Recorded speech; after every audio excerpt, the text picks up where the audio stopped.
We were together for 3 years, through the good and bad times of college. Jake graduated and got a job at a marketing company in town, while I kept studying. We talked about our plans for the future and how we wanted to travel the world and then settle down. Then, I found out I was pregnant a month before top school. It came as a surprise and scared me. Even though Jake and I were always careful, it did happen. We were both shocked and didn't know what to do. We chose to keep the baby after a lot of long, emotional talks. We knew it was the right choice for us, even though it wasn't easy. I didn't go to college for a year because I had Liam. Things were hard at the time. Jake was there for us, but he was also worried about how to support our new family. Along with the physical and mental changes that come with being pregnant, I was also worried about the future. At first, my parents were upset, but they finally got over it and were a great support system. Jake and I tried to get back together after Liam was born. We tried to make a family unit when we moved in together. I went back to college part-time to finish my degree while also taking care of Liam. Jake worked a lot to help us out, and he often came home stressed out and tired. Our relationship started to show the signs of stress. We fought more often, generally over small things that got worse quickly. Lack of sleep, stress over money, and having to become parents all of a sudden were hard on both of us. We were young and didn't know how hard it would be to raise a child. No matter how hard we tried, we couldn't get back to the relaxed way our relationship used to be. We made the hard choice to split up 2 years after Liam was born. Even though it hurt, we both knew it was for the best. We both decided that Liam's health and happiness were the most important things, and we promised to get along as co-parents. It was hard the first year after we broke up. We had to get used to a new way of interacting with each other as co-parents instead of love partners. There were times when things didn't go as planned and arguments, but we always tried to put Liam first. We found our groove over time. We made it so that Jake would have Liam every other weekend and one evening during the week. We agreed to split up holidays and other important days. We made it through the hard times. We started planning Liam's birthday parties together as a way to show him that even though we weren't together, we were still family in our own way. Jake and I have been able to build a respectful co-parenting relationship over the past 4 years. We talk about Liam's needs, school, and activities on a daily basis. We went to parent-teacher talks and Liam's t-ball games together and cheered for him. Even though things haven't always gone as planned, we've always tried to stick together for Liam's sake. This brings us to the present moment. Since Liam's 7th birthday was coming up, Jake and I started making plans for the party together. I offered that the party be held at a small zoo nearby because Liam had recently become interested in animals. Jake thought it was a great idea, so we started making plans. Jake called me 2 weeks before the party. He seemed unsure, which put me on edge right away. He said he was going to the party with his new girlfriend, Megan, 25F. I was shocked. I knew Jake was seeing someone new, but I didn't know it was important enough for her to go to family events. I told Jake that Megan going to the party made me feel bad. It was meant to be about Liam, and I didn't want to add someone else, especially since it was his birthday. Jake was mad. He told her that he cared about her and that she wanted to meet Liam.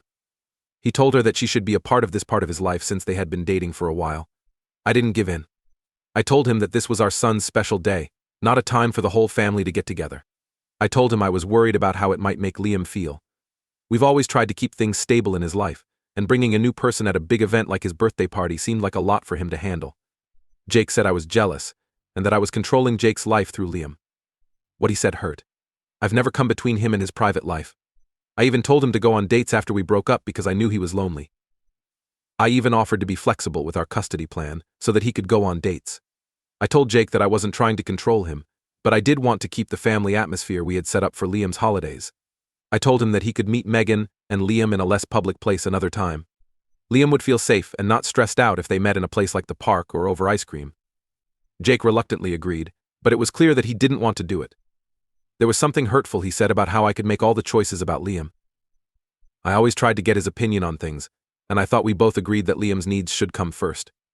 The party day came and went, and on the surface, everything went well. It was fun for Liam to play with his friends and see the animals. Jake and I were able to keep a good relationship, but there was friction between us that couldn't be denied. I saw him checking his phone a lot, and I thought he might be texting Megan. Lisa, Jake's sister, called me after the party. She is 27F. Even after Jake and I broke up, Lisa and I always got along great. Liam thinks of her as a great aunt because she often watches him and gives him nice gifts. I was shocked by the tone of her call. Lisa tells me I'm not being fair to Jake and Megan and I need to accept that Jake is moving on. She said I was still hoping to get back together with Jake, which is why I didn't want Megan to come to the party. Lisa even said I was using Liam as a reason to keep Jake from moving on with his life. Lisa's words shocked me. Jake and I broke up years ago, and I don't want to get back together with him. Our only goal in being together is to co-parent Liam. I tried to tell Lisa why I was doing what I was doing, but she already seemed to know what I was up to. I'm having second thoughts about my choice now. Did I make a mistake by not wanting Megan to come to the party? Should I have been more willing to help? I was sure I was helping Liam the most. I used to be sure, but now I'm not.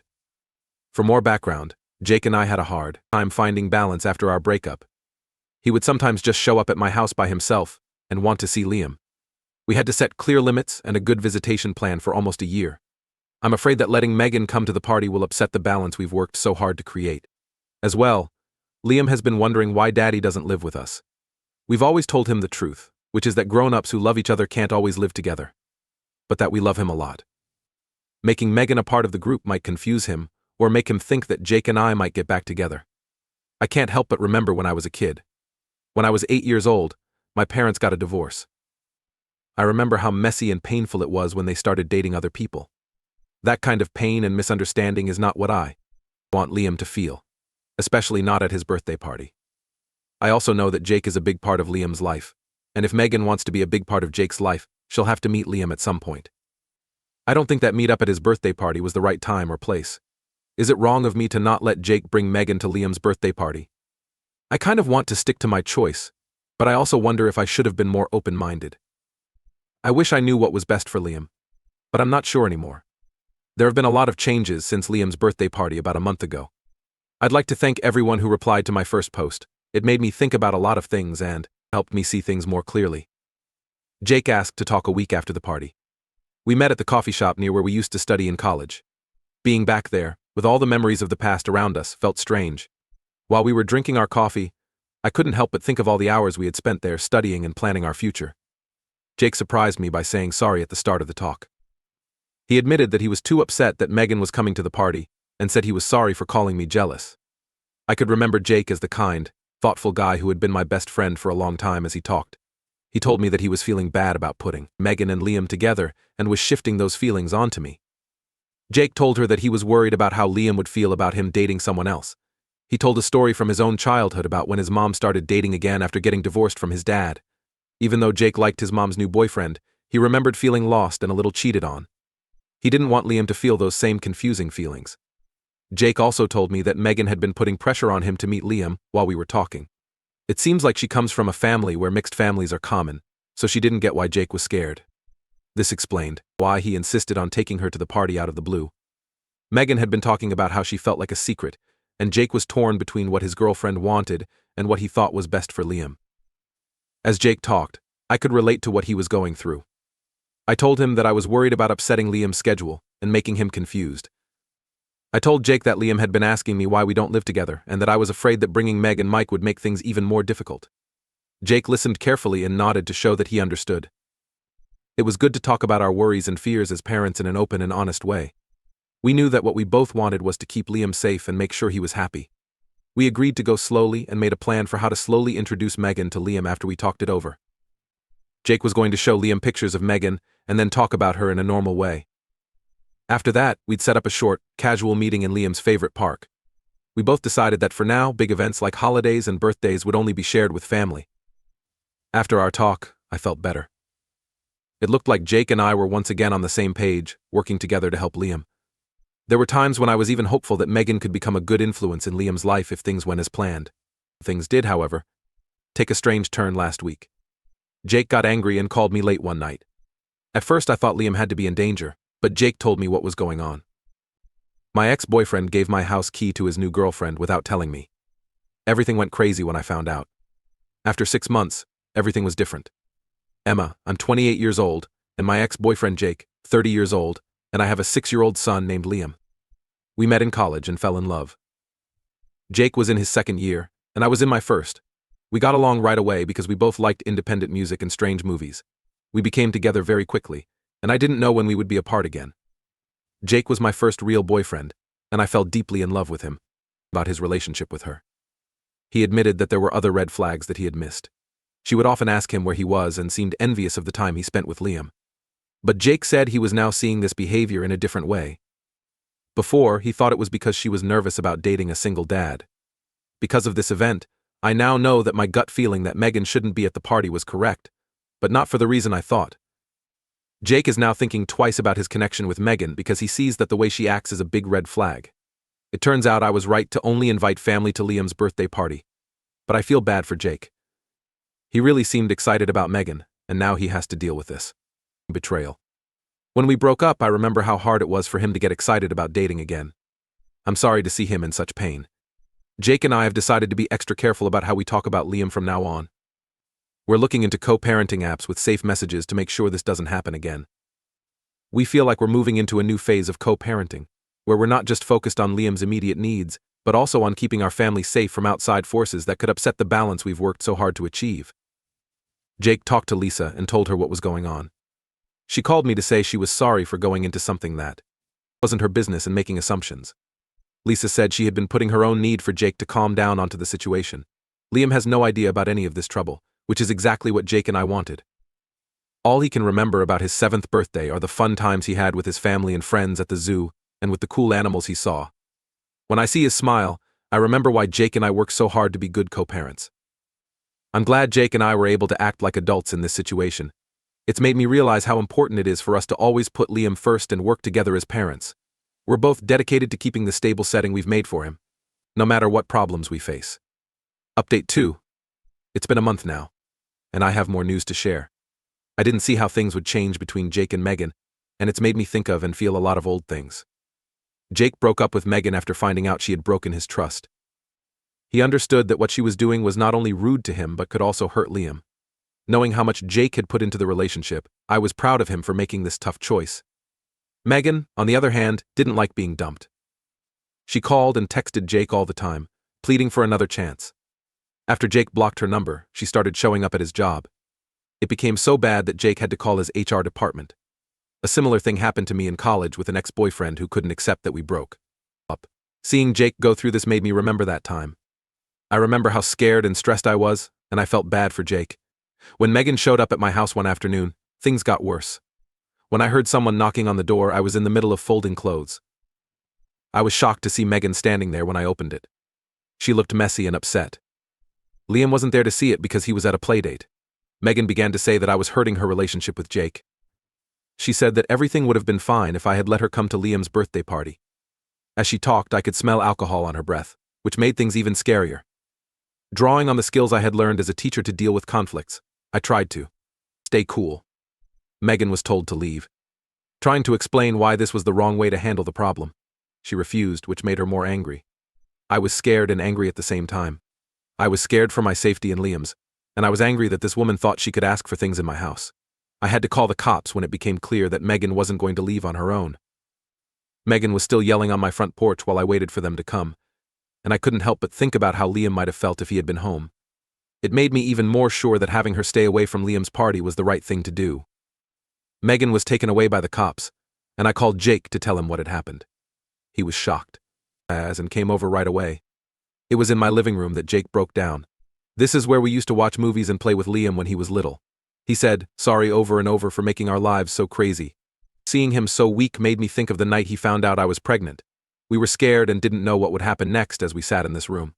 I tried to make him feel better by telling him that we would get through this together. Jake and I agreed we needed to go to court to protect ourselves and Liam after what happened. We talked to a lawyer and asked for Megan to be barred from seeing us. It was hard to go through the process because it made us remember sad things and scary events. But we thought it was important because of how crazy she was acting. We have taken great care to keep Liam away from all of this drama. He is aware that Daddy isn't seeing Megan either. But we haven't said too much about it. We just told him that grown-ups can figure out they're not meant to be together, like when Mommy and Daddy broke up. While Liam seemed to understand, I have noticed that he is becoming more attached to people, especially Jake. No matter how hard we try to keep him safe, it breaks my heart to think that he might be picking up on the stress and anxiety. As co-parents, this whole thing has brought Jake and I closer together. We've had to put on a united front and work together to make tough choices. It's a reminder that we will always put Liam's health and safety first. It's kind of like we've gone full circle, from being scared young parents to being a strong team facing problems together. There have also been honest talks about finding new partners for Liam in the future. We decided that we won't even think about meeting someone new until a relationship is stable and serious. And we'll always talk about it and decide what to do together first. It's a tricky mix. We want to move on with our lives, but we're determined to do so while still putting Liam's needs first. I'm thankful that my family and friends have been there for me during this tough time. My mom has been amazing. She took care of the kids when we had to meet with lawyers and listened to me when I needed to talk. Sarah, my best friend, has been checking in on me often to make sure I'm okay with all the stress. Another thing I appreciate is how mature Jake was in this situation. He's kept his mind on what's best for Liam, even though he must be feeling stressed and embarrassed. These kinds of times make me remember why we're such good co-parents, even though we couldn't be together. As we get through this tough time, I can't help but think about how far we've come since the early, unsure days of being parents. I could not have seen these new problems coming, but I'm proud of how we're dealing with them. It gives me hope that Jake and I will always put Liam first, no matter what this world brings. It's been 6 months since my last post, so I wanted to give you one last report on our situation. Things have changed a lot, but I'm glad to say that they are now back to normal. The order to keep Megan away from Jake and me was upheld, which made us both feel better. Since the order was made, she hasn't tried to get in touch with either of us. This part of our lives should finally be over, we hope. Jake and I both felt a sense of calm relief the day we got the last piece of paper. After months of stress, it felt good to finally let out a breath. Jake has been going to see a therapist to deal with the changes in his life caused by his friendship with Megan. He now sees that he missed some warning signs early on, and he's learning how to set healthier limits in his relationships. I'm proud of him for doing these things to get better. Makes me think of how much we both changed when Liam was born. We learned how to be parents and adults at the same time. For Liam, things are going great. Jake seems to be doing better now that Jake and I have kept things stable. The fact that his teachers have said he seems happy and well-adjusted is the best news we could have heard. Liam's school had a family day event last week. It was worth all the hard work that Jake and I put in as co-parents when Liam's face lit up when he saw both of us there. I have continued to be a good co-parent with Jake. We've even added a shared online calendar for Liam's events and activities to the ways we talk to each other. This has helped us understand each other and stay on the same page.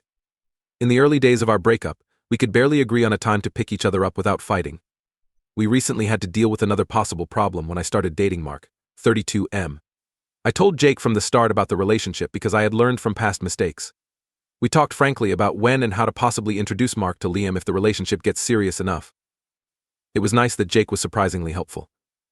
Before making any plans to meet, we both agree that we'll wait at least 6 months and prepare Liam with each other if and when the time comes. Going into this position as a team instead of as enemies makes me feel good. This whole thing has taught me how important it is to set clear limits and talk to each other openly when co-parenting. It's not always easy, but it's very important for our child's health. As a mother, I've learned that it's okay to trust my gut, but I also need to be willing to talk things out and find a middle ground. I'm proud of how far Jake and I have come as co-parents, starting with the problems we had after we broke up and continuing with the problems we have with Megan. Our team has gotten better. Our main goal is still to give Liam a loving and safe home life, and I'm sure that we can handle anything that comes our way. I'm sitting in the same room where Jake and I first found out we were going to be parents as I write this last report. A lot has happened since then, but our love for Liam hasn't changed. Even though it hasn't been easy, I'm proud of the family we've built and the kind of people we are becoming. Many thanks to all the people who helped and gave tips along the way. Your help has been very important in figuring out how to handle these tough scenarios. As a parent, I've learned that things aren't always easy. But with patience, open conversation, and a lot of love, you can make your child's environment happy and healthy, no matter what kind of family you have. He found out that Megan had looked through his phone and seen our text messages where we talked about Liam. Then she sent me a message claiming to be Jake and asking for more time with Liam. I was shocked. I thought these texts were from Jake, but they're not. I now understand that the tone and wording of those messages were a little off, but I thought it was just because they were text messages. We talked about it for a long time, and Jake felt terrible about it. He told me he was sorry, and that he didn't know Megan had done this. This event reminded me of the beginning of our co-parenting relationship, when we weren't sure what the rules were and were still getting to know each other. That helped me understand how far we've come, and how important it is to keep the trust and respect we've earned. Jake told Megan more.